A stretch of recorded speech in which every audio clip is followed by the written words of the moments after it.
You have been doing the work, the breath work, the somatic exercises, the meditations, maybe for months, maybe for longer. You understand the nervous system. You have read about it, listened to the podcast, watched the videos.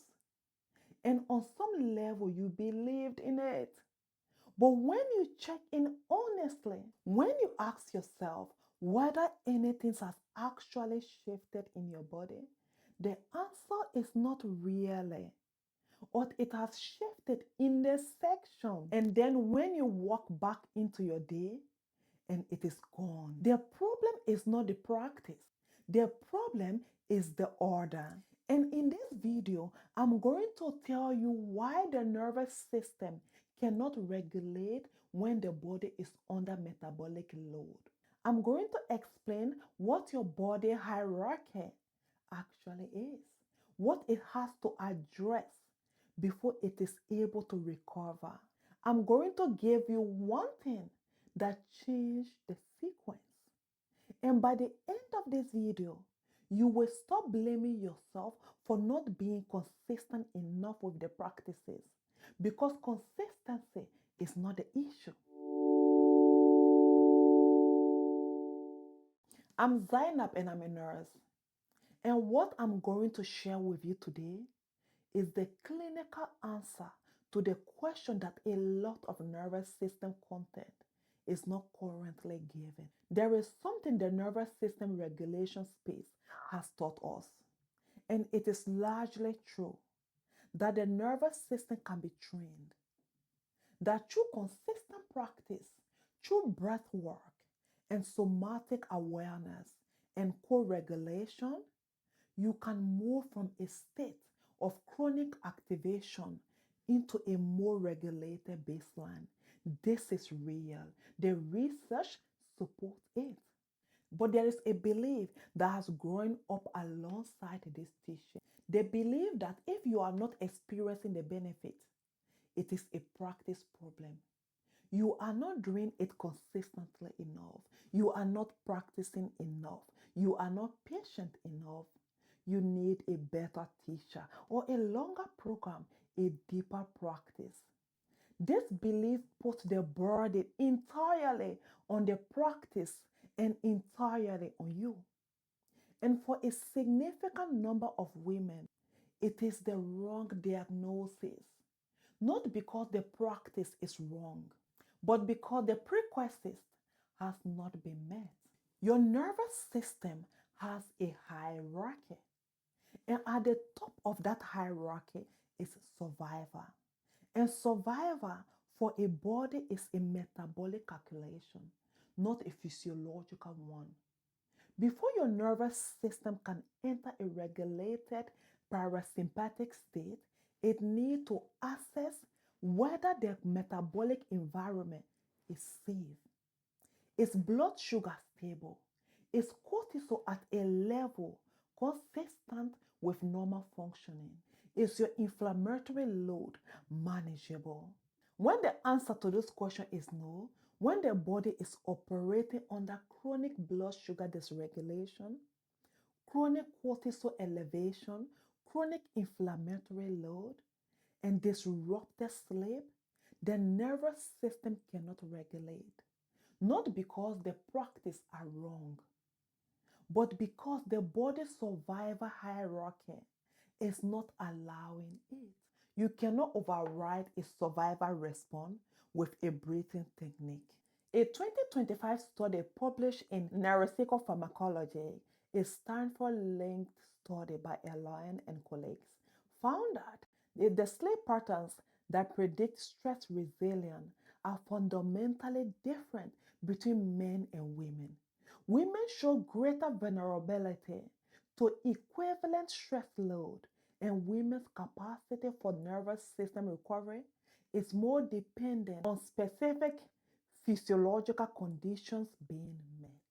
The research found these differences in both REM and non-REM sleep, meaning the conditions for recovery in the female nervous system are more precise and more easily to disrupt. What this study tells us is not that women are fragile. No, it tells us that female nervous system operates under tighter biological requirements for recovery, and that frameworks built predominantly on male physiologic may not apply. The reason the practices are not working may be that the physiological conditions your nervous system needs have not been created. The metabolic prerequisites has not been met. So what does it look like to address the metabolic prerequisites? I'm not going to give you a program. I'm going to give you the sequence and the one entering point to it. The sequence is capacity before regulation. You cannot build a regulated nervous system capacity on a foundation of a metabolic depletion.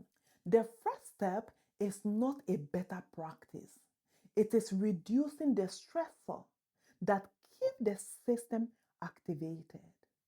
For most women in this situation, the most accessible metabolic stressor to address first is blood sugar.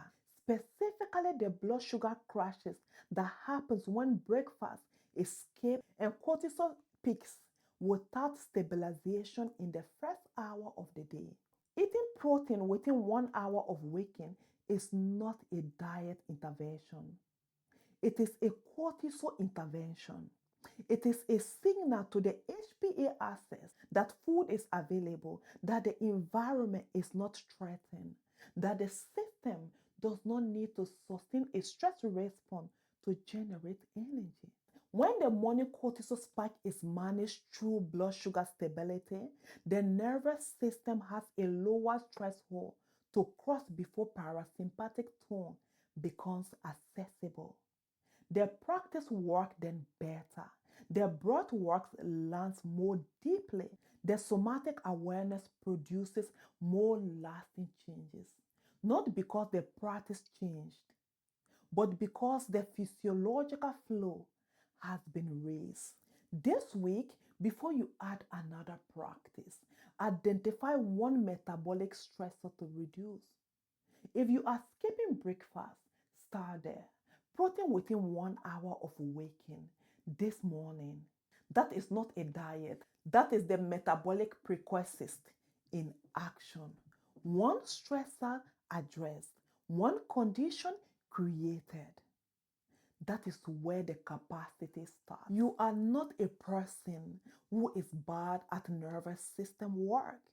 You are a person whose body has been trying to regulate in a conditions that make regulation physiologically difficult.